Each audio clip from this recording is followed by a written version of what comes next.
자, 오늘 제목은 아랫목은 아직 식지 않았습니다 라는 제목입니다. 우리 사랑하는 우리 주원학교의 성도 여러분들, 그리고 오늘 참으로 오랜만에 교회 문을 열고 들어오신 분들, 어쩌면 이 자리가 낯설 수도 있고 어색할 수도 있겠습니다. 또 화면 너머에서 이 시간을 함께 하시는 분들을 정말 진심을 담아서 예수님의 이름으로 환영합니다. 우리 그런 의미에서 박수 한번 올려주십시오.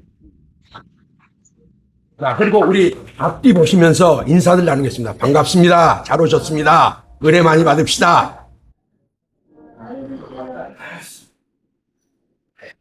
참 잘 들어오셨습니다. 아마 여기까지 오시는데 마음이 한 걸음에 따라오지는 않았을 것 같습니다. 현관에서 신발을 신다가 오늘은 그냥 있을까? 다시 신을 벗어놓으셨다가 아니야, 그래도 붕해라는데, 집회라는데 한참을 망설이다가 슬그머니 신을 도로 신고 나오신 분들도 계실 줄 압니다. 아니, 우리 유 집사님 안 그러세요? 맞습니다. 예. 또 이런 분이 있어요. 내가 이 나이에 삼슬에 교회 나가도 될까? 우리 외삼촌께서 그러셨어요. 우리 외숙모님은 권사님이신데 외삼촌은 평생을 무종교, 무신앙으로 사시다 결국 혼자 쓸쓸히 가셨어요. 그런데 제가 한번 이 병문안을 갔더니 암이셨는데 그때 독일에선가 미국에선가 새로운 뭐 신약이 나왔다 그러면서 거기에 잔뜩 기대를 걸고 계시더라고요. 그러면서 저한테 하시는 말씀이, 예, 너희 외숙모가 자꾸 나한테 교회 나가자고 하는데 나는 가기 싫다. 그래서 아니 왜요? 그랬더니 하는 말씀이, 생각해봐라. 저놈의 자식 평생 자기 마누라는 교회를 다니면서 신앙생활을 하는데 저놈은 이제 죽을 때 되니까 쳐나왔어? 이럴까 봐서 못 나가시겠다라는 거예요. 우리 중에는 설마 그러신 분들 안 계시겠죠? 나오셨어도 나는 성경도 모르는데 찬송도 모르는데 여러 생각들이 있으셨겠지만 오늘 여기 이 시간까지 오셨습니다. 하나님께서 축복해 주실 줄 믿습니다. 자, 오늘 첫 시간 저는 여러분들에게 무슨 대단한 각오나 대단한 무슨 결단 이런 것을 말씀드리거나 요청하지 않습니다. 그저 밖에서 세상사 얼마나 지금 힘듭니까? 얼어붙은 겨울판 같지 않습니까? 거기에서 우리도 꽁꽁 얼어있는 그 마음을 가지고 들어와서 따뜻한 아랫목 같은 주님 안에서, 이 교회 안에서 잠시라도 녹이는 그런 시간이었으면 좋겠습니다. 여러분 한번 우리 어릴 때를 잠시 한번 생각을 해보겠습니다.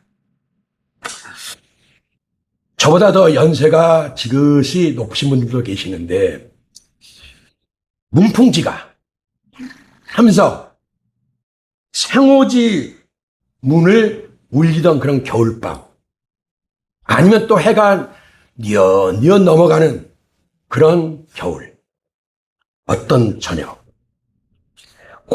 꽁꽁 언 손을 이렇게 불면서 들어옵니다. 그러면 늘 어머니가 하시던 말씀이 있어요.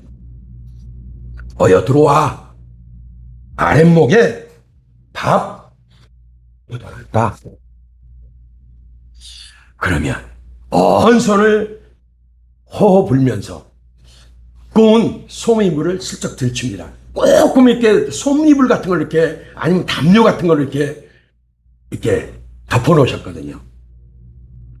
그러면 녹그릇 하나가 김을 풀풀 이제 노뚜껑을 열면 올리면서 마치 수줍은 새댁처럼 아랫목에 있는 것을 볼 수가 있었습니다. 저는 아직도 그 추억이 좀 아련합니다.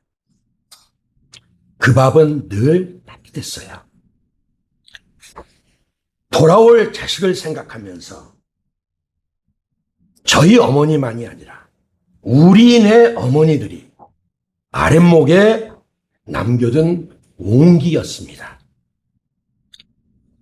들에서 놀다 조금 늦게 우리 놀다 보면은 누구야 불러도 못 들은 척하고 더 친구들하고 놀 때가 있었잖아요.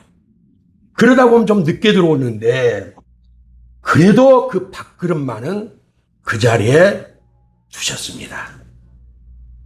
그것은 단지 밥 한 그릇을 따뜻하게 보관해 둔 것만은 아니었습니다. 돌아올 자식의 자리 하나를 따뜻하게 남겨두셨을 것이라고 저는 생각을 합니다. 제가 이제 아버지가 돼보고 이렇게 자식을 키우는 입장이 돼보니까 그 마음이 느껴져요. 아, 그러셨겠군. 여러분, 오늘 하나님은 또 성경은 그 오래된 아랫목의 온기를 지나서 더 깊은 기다림 하나를 우리에게 보여줍니다. 우리네 어머니들이 자식을 위해 밥그릇 하나를 따뜻하게 묻어 두었다면 오늘 본문의 아버지는 집을 나간 아들을 위해서 자리 하나를 마음속에 오래오래 남겨두고 계셨습니다. 오늘 우리가 펼친 성경에도 오랫동안 식지 않은 자리가 있다라고 보여주고 말해주고 있습니다. 집 나간 아들의 자리가 오래 비어 있었지만 아버지는 그 자리를 없애지 않고 남겨두고 계셨습니다. 그런데 오늘 말씀을 자세히 보면 우리는 돌아온 탕자로만 머리에 각인이 되어 있는데 길 잃은 아들은 탕자는 둘째 그 아들 하나만이 아니라 둘이었습니다. 한 아들, 우리가 잘 아는 탕자된 그 둘째 아들은 너무 아버지로부터 멀리 가서 아버지를 잃었고 또한 큰아들, 집에 있는 아들은 아버지 곁에 너무 가까이 있으면서 아버지의 마음을 잃었습니다. 한 아들은 돼지 우리에서 길을 잃었고 또한 아들은 아버지 집 문지방 앞에서 길을 잃었습니다. 그런데 아버지는 그 두 아들 모두를 향해서 집 밖으로 나오셨습니다. 오늘 이 본문, 이 성경의 이야기의 중심은 아들이 얼마나 돌아온 탕자가 얼마나 크게 뉘우치고 회개했느냐에 초점이 있는 것이 아니고 아버지가 그 탕자를 위해서 얼마나 멀리까지 마중 나오셨고 그동안 얼마나 기다리셨는가를 보여주는데 그 목적이 초점이 있습니다. 누가복음 오늘 본문의 15장의 문을 열면 세리와 죄인들이 예수님의 말씀을 들으려고 가까이 몰려 있습니다. 그런데 그 모습을 본 바리새인과 서기관들이 뒤에서 수근수근거려요. 예수님을 보고 예수님이 하신 말씀을 들으면서 수근거렸다 이 말이에요. 그 수근거림을 들으신 예수님께서 첫 번째 잃어버린 양을 찾는 이야기 하나와 두 번째 잃어버린 드라크마를 찾는 여인의 이야기 하나와 또 하나 세 번째 오늘 본문 아버지와 두 아들의 이야기를 연이어서 연재작처럼 들려주십니다. 둘째 아들은 그 자리에 앉아 말씀을 듣던 세리와 죄인들의 얼굴이 닮아 보이고 겹쳐져 보입니다. 둘째 아들은 멀리 떠났고 재물을 탕진했고 무엇보다도 귀한 인생을 탕진했습니다. 그런데 큰아들은 바리새인과 서기관들의 얼굴을 무척 닮아 있습니다. 집을 떠난 적이 없는 큰아들처럼 하나님을 섬긴다 했고 큰아들처럼 나는 아버지에게 크게 잘못한 일도 없다라고 생각하듯이 하나님 앞에 우리는 크게 잘못하지 않고 우리는 하나님을 잘 섬기고 있다라고 생각하는 바로 그 무리들 바리새인과 서기관들이라고 하는 사람들입니다. 바리새라는 말 자체가 나는 구별되었다. 우리는 구별되었다라는 거예요. 저 세리와 죄인들로부터 나는 구별된 사람들이라고 생각을 했던 사람들이 또 그 명칭에 담겨 있는 그 의미가 바로 바리새인들이었던 겁니다. 여러분, 교회 밖에 있는 사람만 길을 잃는 것은 아닙니다. 신앙에 방학이 길었던 사람도 아버지를 잊을 수 있지만 또 반대로 평생 예배 자리를 지킨 사람도 아버지의 마음을 잃어버릴 수가 있습니다. 하나님 아버지의 마음을 잃어버릴 수가 있다 이 말입니다.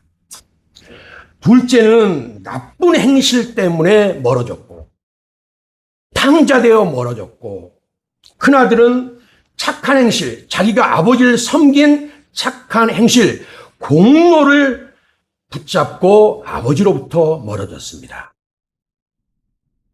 그런데 두 사람의 마음 깊은 곳에는 참으로 쌍둥이처럼 그리고 또 이상하리만치 닮은 한 속셈이 그들에게는 나란히 있었습니다.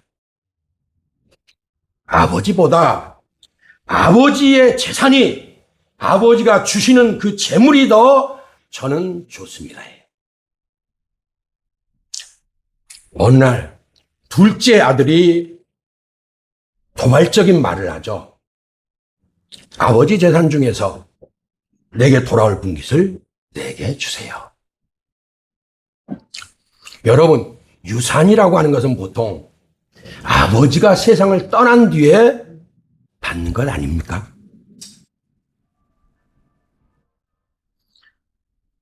그런데 이 둘째 아들은 아버지가 두 눈 퍼렇게 뜨고 살아있는데 아버지 제목 주세요. 어때요? 우리 유집사님 지금 기도 중에 하나님 만나고 계십니까? 우리 유집사님 같으면은 이런 얘기를 제가 아들 된 입장에서 한다면 뭐라고 하시겠습니까? 그저 웃고 말지어예요. 우리식으로 옮겨보면 이런 거죠. 예? 사람마다. 사람마다. 그렇죠. 그건 사람마다 다르죠.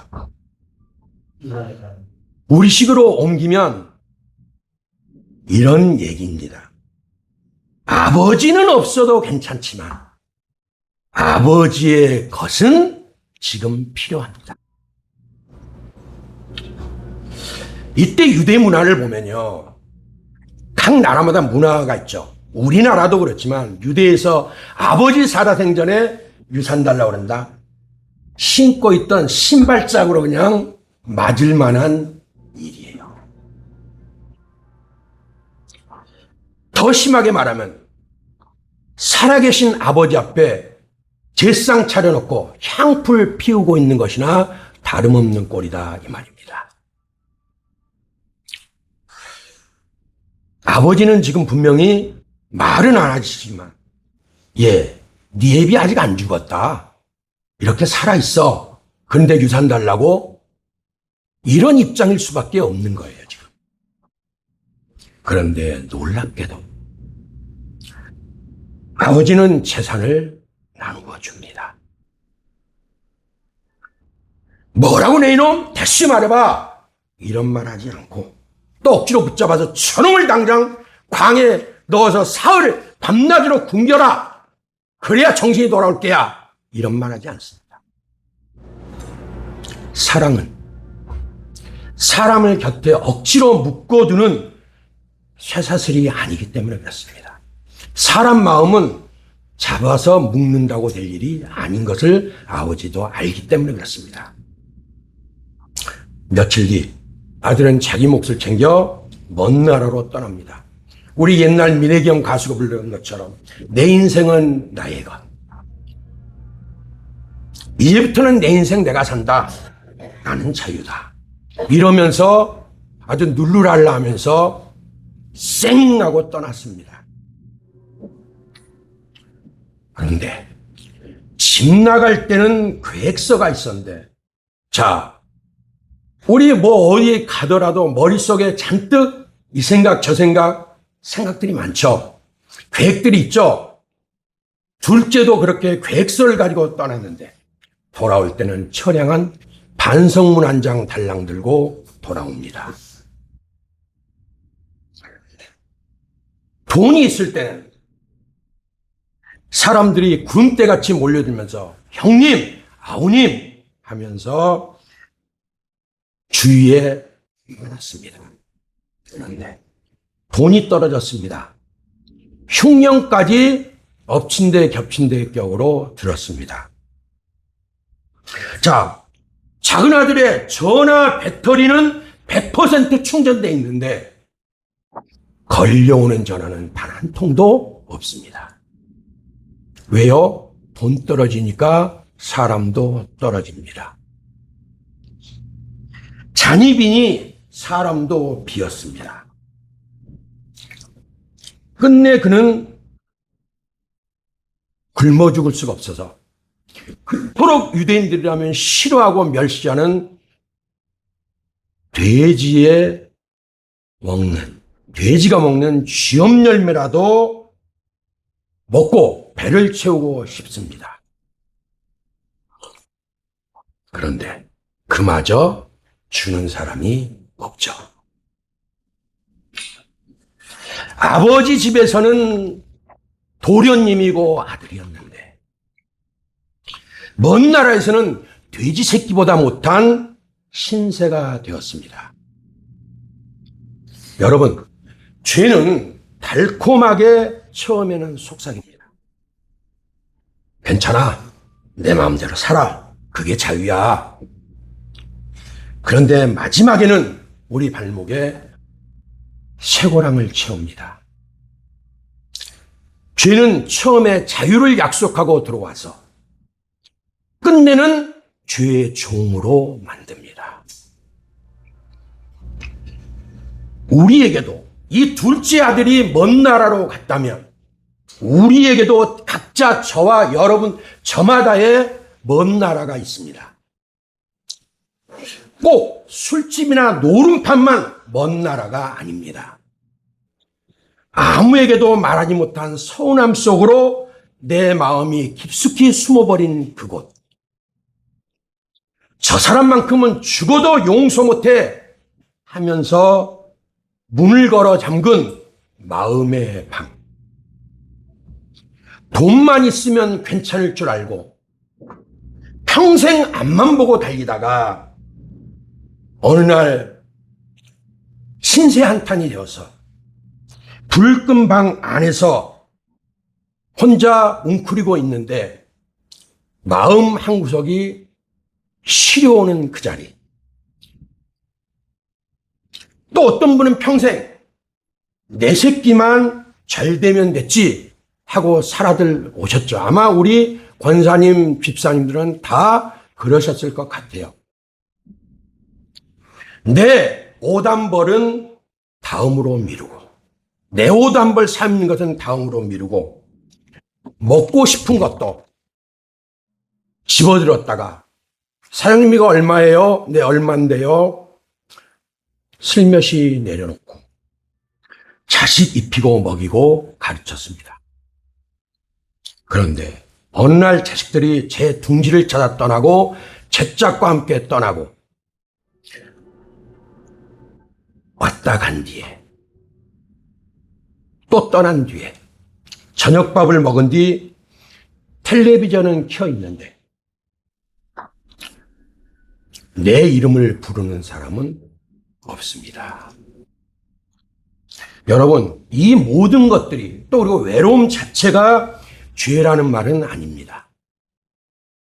다만 그 텅 빈 자리를 하나님 아버지 없이 내 힘으로 지탱하고 견디고 채우고자 했던 그 모든 것들, 그것을 사모했던 마음이 우리의 먼 나라가 될 수 있다라는 말입니다. 먼 나라에는 지도에만 있는 것이 아닙니다. 집을 떠나 수천리를 떠나가지 않아도, 수만리 먼 길을 가지 않아도 하나님 아버지 없이 살아보려는 우리 마음의 방향이 그렇다면 그것이 바로 먼 나라입니다. 그런데 어느 날 집 떠나면 뭐 한다고요?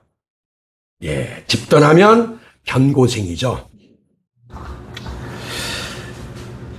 고통스럽죠. 집 떠나보니. 저도 그랬어요. 가출을 해서 보니까 한 3일 정도까지는 그럭저럭 지나갔는데 그 다음부터는 이제 집으로 가고 싶어. 근데 나올 때 그렇게 나왔기 때문에 들어가기가 영 껄쩍지근하진 않아요. 그러니까 어떻게 하느냐. 괜히 우리 부모님이 아는 친구한테 내 모습을 보입니다. 나 여기 있어. 우리 어머니한테 전해줘. 그건 왜 그렇습니까? 집 떠나보니 괴롭더라는 거예요. 그래도 우리 집에 내 집에 있을 때가 좋았지. 이 생각이 들었단 말이에요.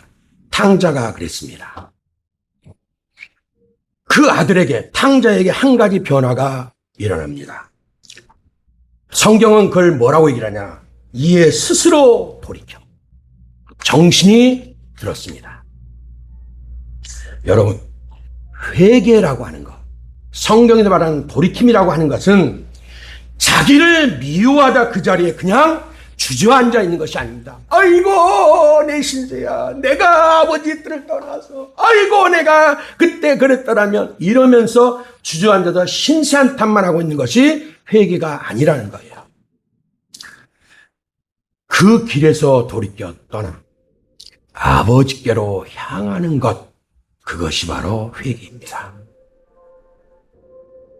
돼지 우리의 진흙만 쳐다보고 있던 그 눈에 눈물이 맺히고 집생각이 간절해지고 무엇보다도 아버지에게로부터 받았던 그 사랑이 탕자를 집으로 인도하는 길잡이가 되었습니다. 탕자의 마음 깊은 곳에는 먼 나라에서 그 우리 권사님 말씀처럼 견고생을 하면서도 끝내 허물어지지 않은 그리운 집안채가 있었고 아버지가 있었습니다. 발이 기억하는 길, 가슴이 먼저 알아보는 대문, 어릴 적 누구야? 라고 이름이 불리던 그 정든 아버지 집입니다. 아들은 돌아가면서 할 말을 준비합니다. 아버지, 제가 하늘과 아버지께 죄를 지었습니다. 아니야, 이렇게 할까? 아야, 이렇게 봐야겠다. 이제 아들이라 일컬음을 감당하지 못하겠으니 품꾼의 하나로만 그저 받아주십시오. 이래볼까? 그런데 내가 아무리 그래도 아버지가 문을 쾅 하고 닫으시면 그때는 어쩌나? 동네 사람들이 나를 알아보면서 손가락질하면 어쩌지? 죄는 우리에게 두 가지를 거짓말합니다. 죄 짓기 전에는 별일 없어. 한 번쯤 괜찮아. 다 하는 거야. 죄 짓고 난 다음에는 너 이제 끝났어. 너 같은 사람을 누가 받아주겠니? 처음에는 죄를 작게 보게 만들고 나중에는 은혜를 작게 보이게 만듭니다. 그래서 탕자는 돌아오면서도 아버지의 사랑까지는 아직 확신하지 못합니다. 받아줄까? 용서해줄까? 여기까지는 아직 퀘스천 마크, 물음표라는 거예요. 그래서 그 얘기를 합니다. 아버지 밥값은 하겠습니다. 잠자리만 주시면 이를 악물고 일하겠습니다. 여러분, 우리도 하나님 앞에 그럴 때는 없습니까?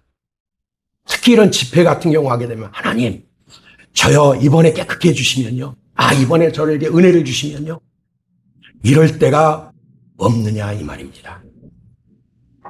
그러나 여러분, 하나님의 집에는 자격을 증명해야 들어오는 취업 시험장이 아닙니다.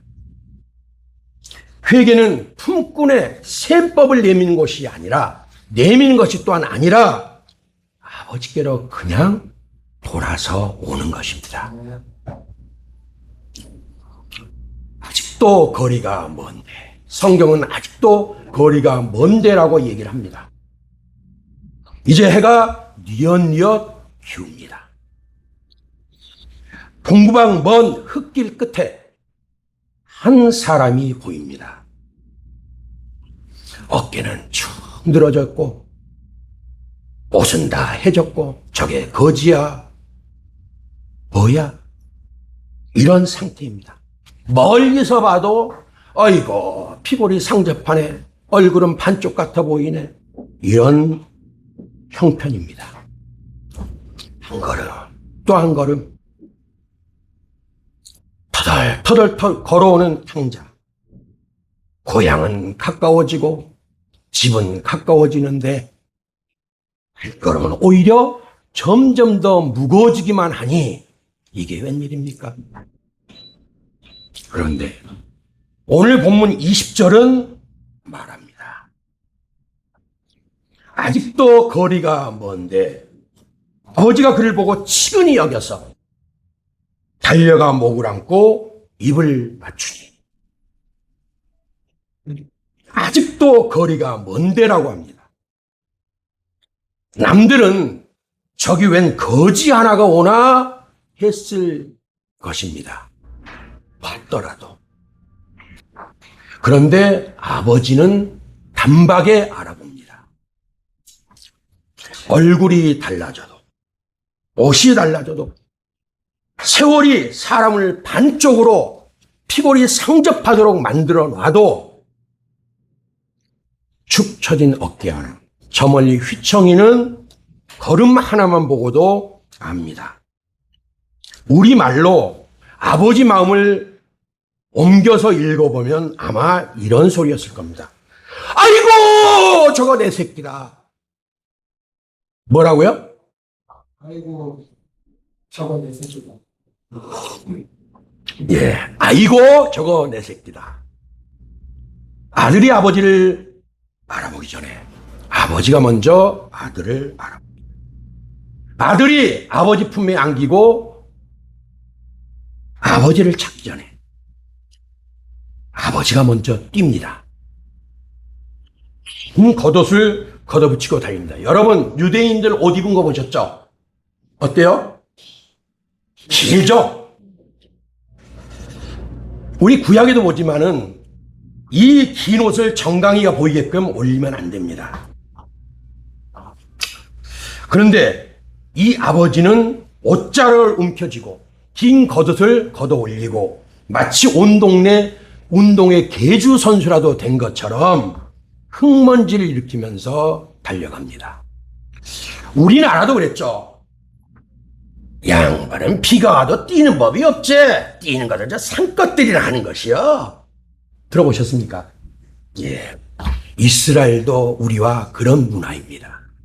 그런데 아버지는 뜁니다. 사람들이 쳐다보거나 말거나 또 뛰고 또 뜁니다. 체면이요? 그건 이미 저 뒤 흙길에 벗어 던져놓고 뛰는 겁니다.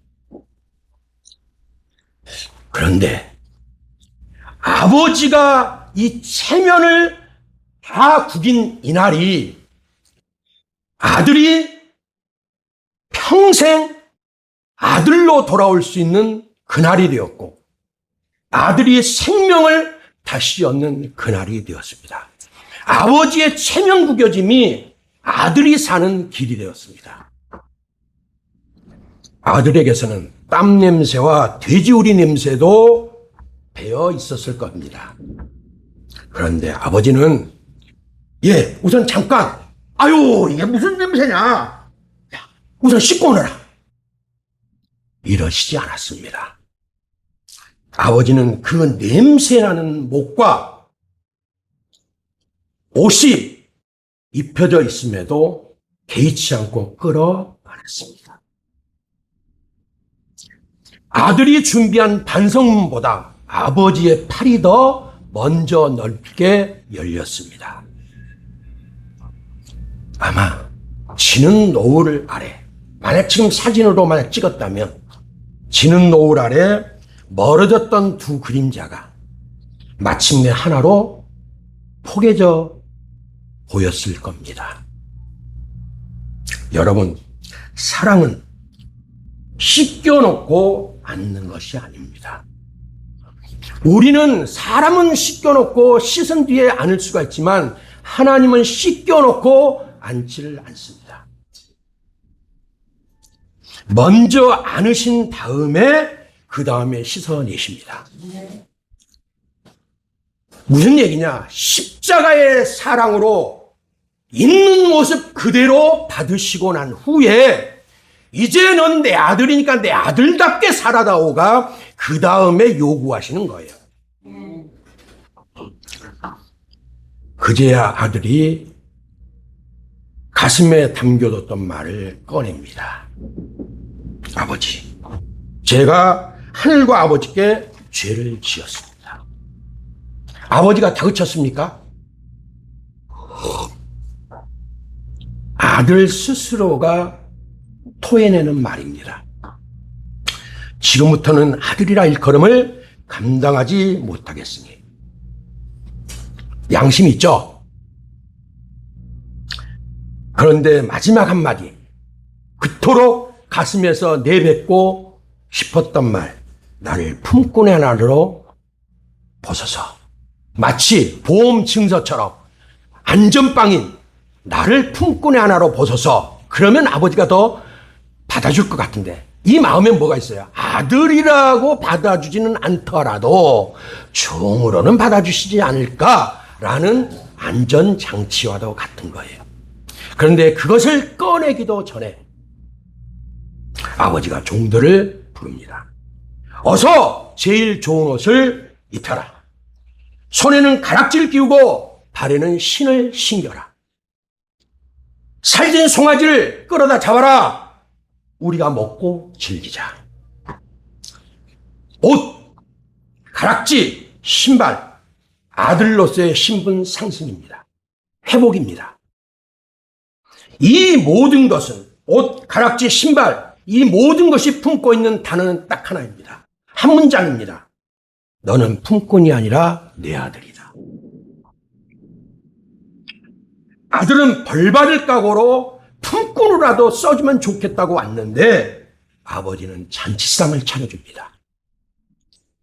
아버지의 오직 첫 번째 관심, 두 번째 관심, 세 번째 관심도 탕진한 재산이 아니라 살아서 돌아온 아들입니다.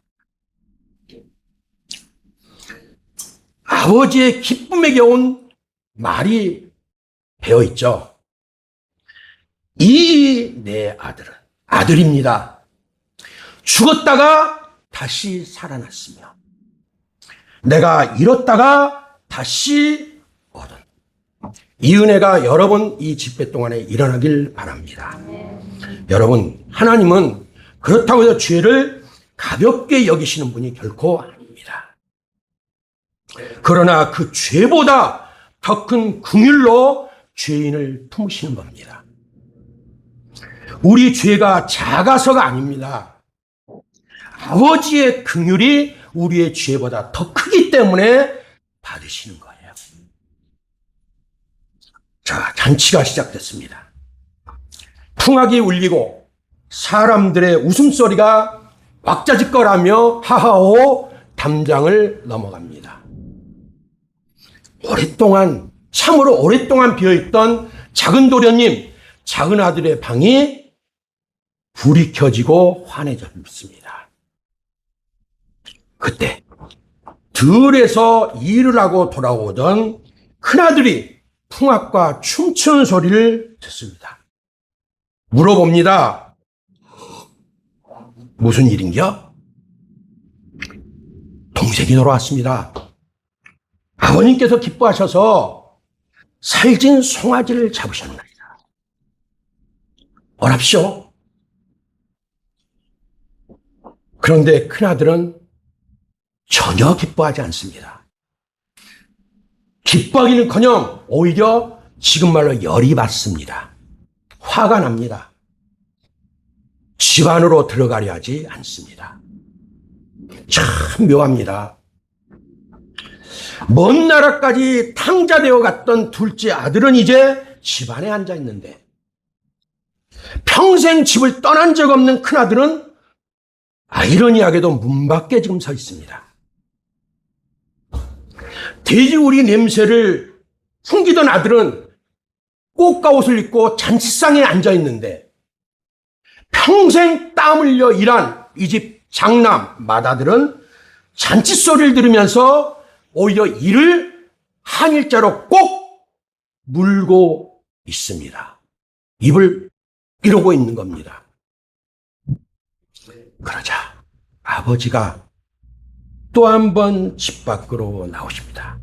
탕자 아들을 맞으러 집 밖으로 나오셨던 아버지가 이제는 맏아들이 안 들어오려고 하니까 또 한 번 집 밖으로 나오시는 겁니다.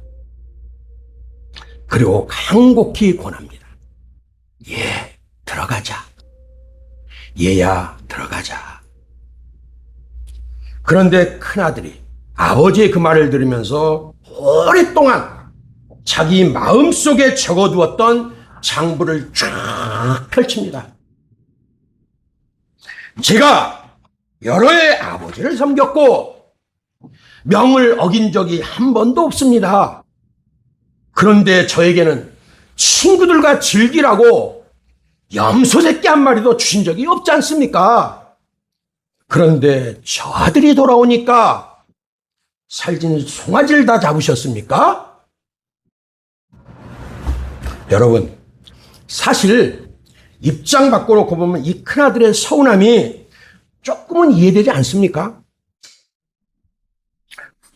자신은 여기 남아서 손마디가 굵어지도록 일했는데 애물단지 같은 동생 저놈은 빈손으로 돌아와 다 탕진하고 돌아와서 잔치상을 받아?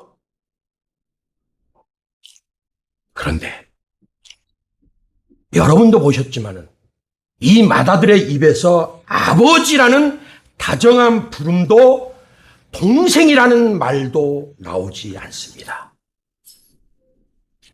아버지의 이 아들, 내 동생이라고 하지 않고 아버지의 이 아들 남처럼 부릅니다. 혈육의 정 있는 관계는 사라지고 차가운 계산만 남았습니다. 둘째는 탕자된 죄 때문에 집을 잃었고 큰아들은 비교 때문에 잔치를 잃었습니다. 한 사람은 나쁜 일을 하다가 길을 잃었고 또 한 사람은 착한 일을 자기의 공로로 바꾸다가 길을 잃었습니다. 수고가 사랑에서 떨어져 나오면, 내 수고가 사랑이라고 하는 테두리 안에서 떨어져 나오면 그것은 공로가 되고 내 자랑이 됩니다. 공로는 장부를 필연코 만들어내게 돼 있고 그 장부는 비교를 낳게 돼 있습니다. 저 사람은 저러는데 왜 나는 내가 저 사람보다 이만큼 했는데 이런 비교가 필연적으로 생기게 된다 이 말이에요. 하다못해 나는 이렇게 새벽 예배를 나갔는데 왜 저 사람은 안 나와? 비교란 장부가 펼쳐집니다. 그리고 그 비교는 마침내 잔치의 풍악을 분노의 소음으로 바꾸어 놓습니다. 그런데 아버지가 말합니다. 얘야, 너는 항상 나와 함께 있었지 않니? 내 것이 다 내 것이로 돼. 다 내 것이잖아. 여러분, 큰아들이 놓쳐버린 가장 큰 축복은, 가장 큰 것은 재물이 아니었습니다. 너는 항상 나와 함께 있다라는 아버지의 모든 것의 주체가 되시는 아버지와 함께 있음에도 그 아버지를 잃어버린 아버지처럼 살았다고 하는 것이 더 큰 잃어버림이고 손해였던 것. 재산은 아버지께 속해 있습니다. 아버지만 내 아버지기만 하면 나머지는 그냥 다 따라오는 거예요. 그런데 그 아버지를 함께하고 있는 그 가장 큰 복을 이 아들은 모르고 있었다라는 겁니다. 그런데 이 이야기를 가만히 보면 마음의 고구마처럼 걸리는 빈자리 하나가 있습니다. 정말 동생을 품고 사랑한 맏아들이었다.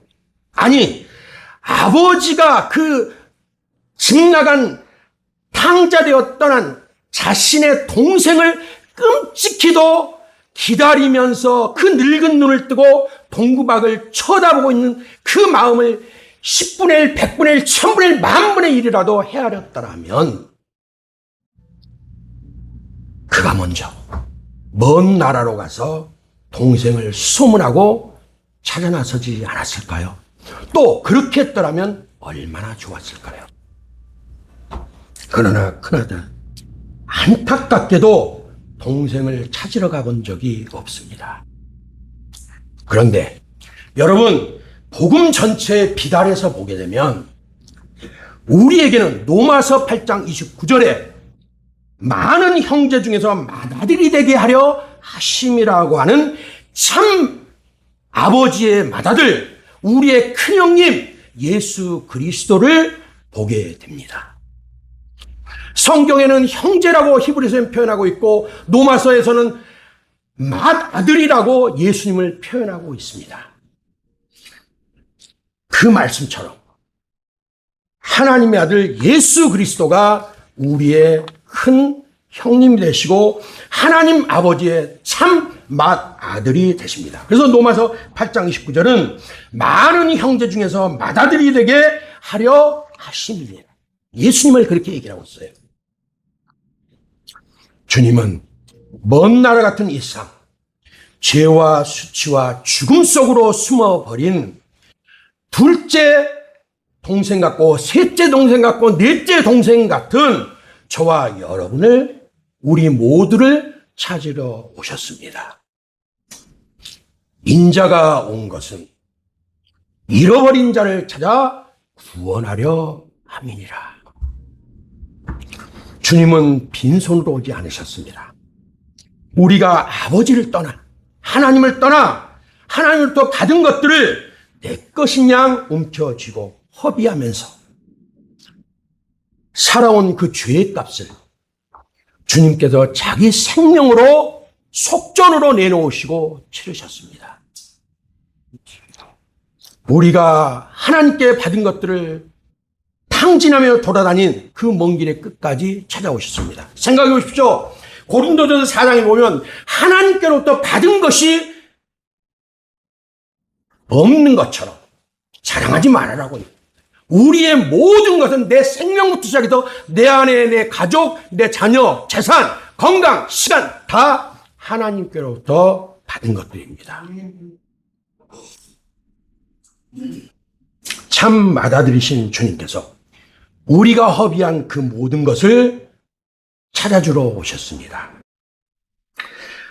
아버지와 탕자된 이 아들의 거리를 메워주기 위해서, 하나님 아버지와 탕자된 우리의 그 거리를 메워주기 위해서 참 맏아들 예수 그리스도께서 십자가에 달리신 후에 다 이루었다 하셨습니다.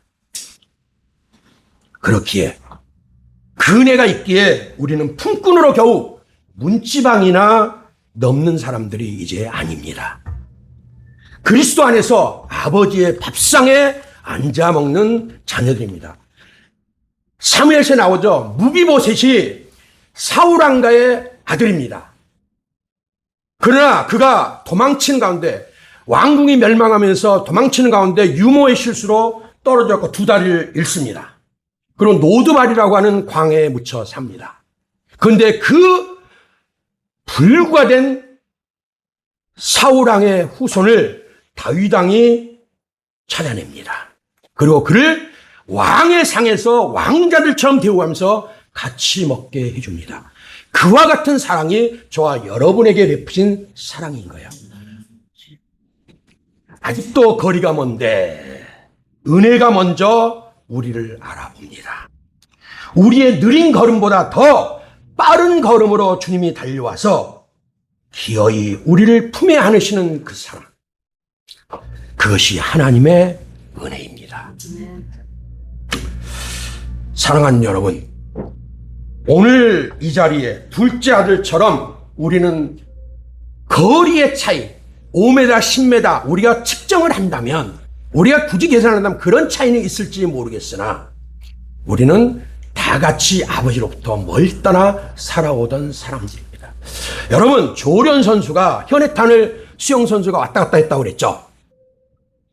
그런데 조련 선수가 태평양을 왔다 갔다 할 수 있을까요?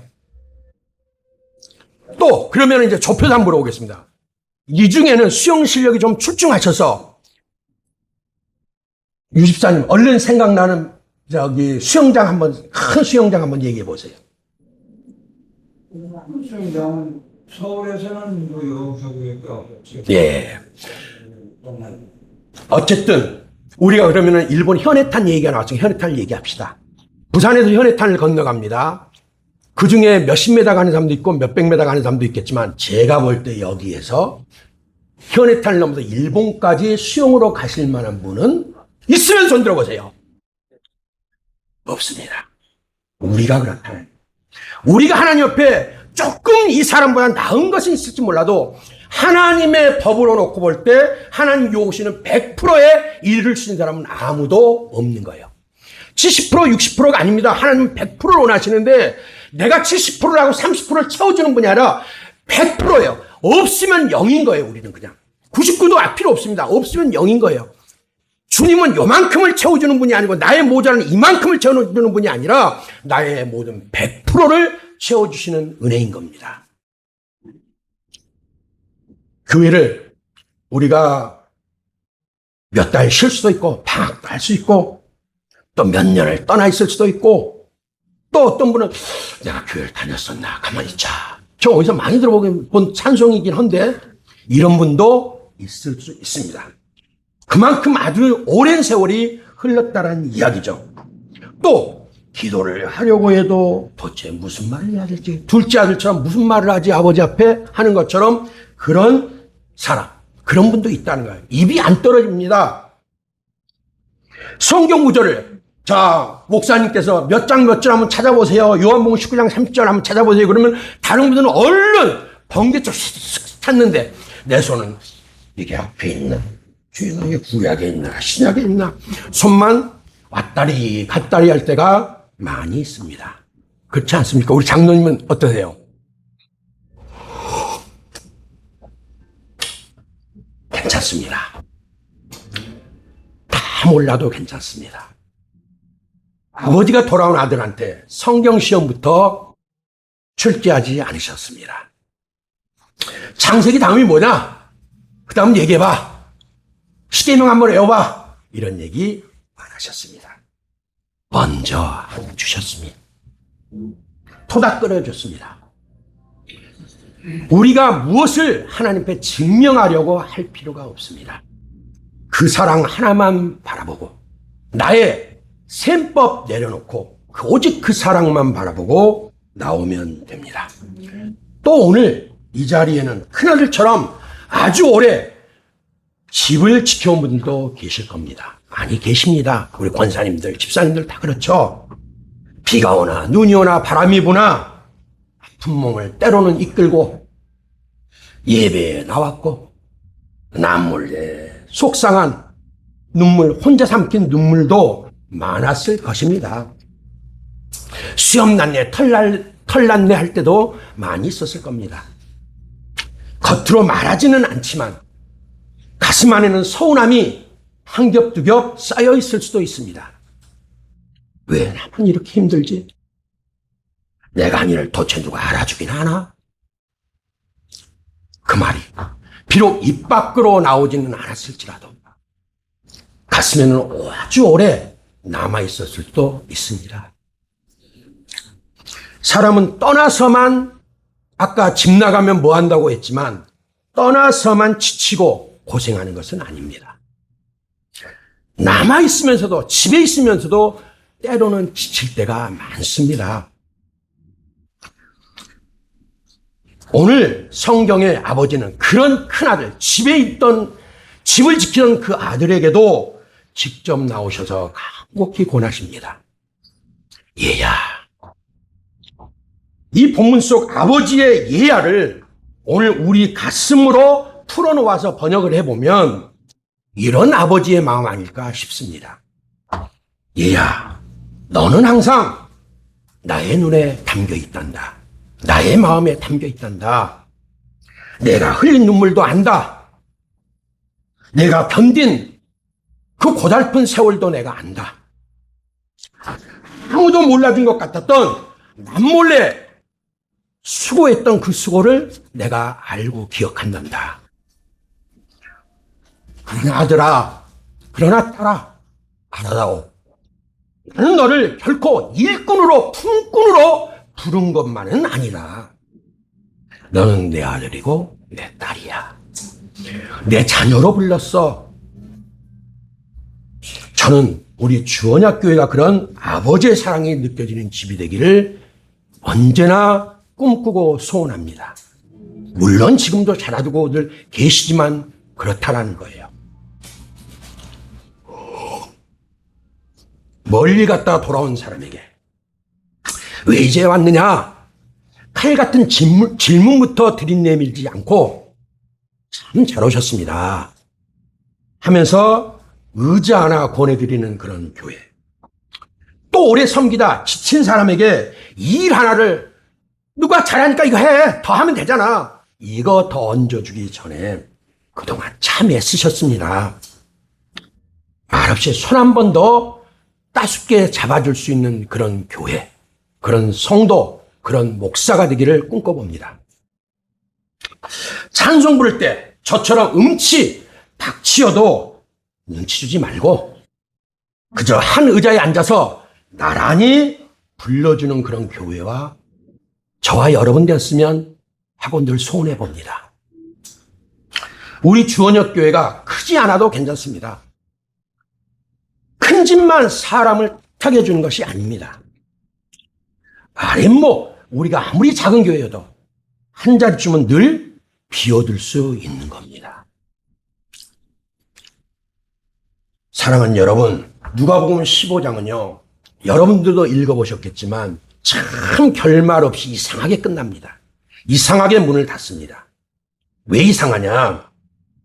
자, 큰아들이 나오신 아버지의 권면을 듣고 잔치 안으로 들어갔다는 말이 씌어 있습니까? 없습니다. 그렇다고 끝까지 고집부리고 밖에 남았다고 하는 말도 없습니다. 나머지는 여백으로 남겨놨어요. 아버지가 말했습니다. 얘야, 들어가자. 그리고 이야기가 거기에서 뚝 멈춰버린 거예요. 그렇다면 왜 예수님은 그 뒷이야기를 하지 않았을까요? 많은 학자들도 궁금해하고 또 나름대로 설명을 하시는 분들이 있습니다. 그 뒷장은, 그 다음은 주님의 이 말씀을 듣는 사람이 써야 되기 때문이다, 이 소리예요. 그날에는, 예수님 앞에 서 있는 그날에는 세리와 죄인들, 그리고 바리새인과 서기관들이 듣고 써서 완성해 가야 됐던 문장들이고, 오늘은 듣는 우리가 써서 완성해 가야 되는 말씀들이기 때문에 그렇습니다. 지금 우리는 어디쯤 서 있습니까? 먼 나라에서 겨우 집 쪽으로 돌아서는 중입니까? 아니면 몸은 아버지 집에 있는데 마음은 아직 큰아들처럼 문 밖에 이렇게 팔짱을 딱 끼고 있는 것은 아닙니까? 오늘 하늘 아버지께서 밖으로 나오셨습니다. 먼 데서 돌아오는 자식을 향해서도 달려 나오시고, 문 밖에 돌처럼 굳어서 있는 섭섭하고 서운해하는 그 아들에게도 나오십니다. 그리고 말씀하십니다. 얘들아, 들어오너라. 아버지 집에는 돌아온 죄인을 덮어줄 새 옷도 있고, 갈라디아 3장 27절에 성령이라고 하는 새 옷도 준비되어 있고, 그렇다고 성령님이 옷이란 말이 아닙니다. 표현이 거기에서 비유가 그렇다면 성령님은 삼위 하나님의 인격적인 하나님이십니다.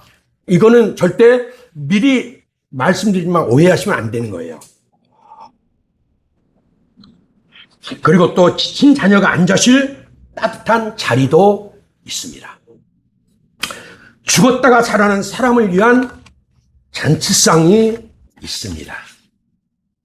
우리가 매주 우리가 하나님한테 잔치하는 그 속에 살고 있는 거 아닙니까? 이미 맛보고 있는 거 아니에요? 이미 우리는 영생을 얻었고, 얻을 것이라는 얻었고, 이미 그 나라의 영원 속에 계신 분이 이 유한한 시간 속으로 들어오셨다가 33년이라는 시간을 사시고 이 유한한 세상 속에서 영원한 무의 세계, 영원한 시간 속으로 들어가셨습니다.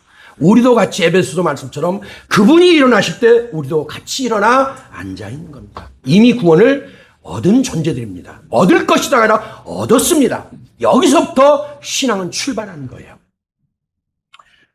마지막입니다. 이제 다시 해질녘 동구박 흙길을 우리 같이 한번 상상하시면서 바라보십시다. 한 아들이 고개를 떨군 채 걸어옵니다. 한 걸음 또 한 걸음. 그런데 그보다 더 빠르게 한 아버지가 흰머리를 휘날리시면서 옷자락을 움켜쥐고 달려갑니다. 아이고, 내 새끼 돌아왔네. 아버지의 기쁨입니다. 여러분, 오늘 그 사랑이 우리 쪽으로도 한달음에 지금 달려오고 계십니다. 아버지는 내 자리 하나를 끝내 치우지 않고 놓아두고 계십니다. 자, 잔치 소리가 들립니다. 대문은 아직 열려 있습니다. 그러니 둘째 아들도 들어오고, 섭섭해하는 큰아들도 들어오고, 오늘 우리도 함께 들어갑시다. 돌아오시느라, 또 섬기시느라, 집 지키시느냐 참 수고들 많으셨습니다. 그리고 올해 이 예배 자리를 지키시느라 수고들 참 많이들 하셨습니다. 이제 아버지 집에서 따뜻한 은혜의 밥 한 그릇씩 우리 함께 나눕시다. 아직 대문은 닫히지 않았습니다. 그리고 그 집 아랫목은 아직 식지 않고 기다리고 있습니다. 기도하겠습니다.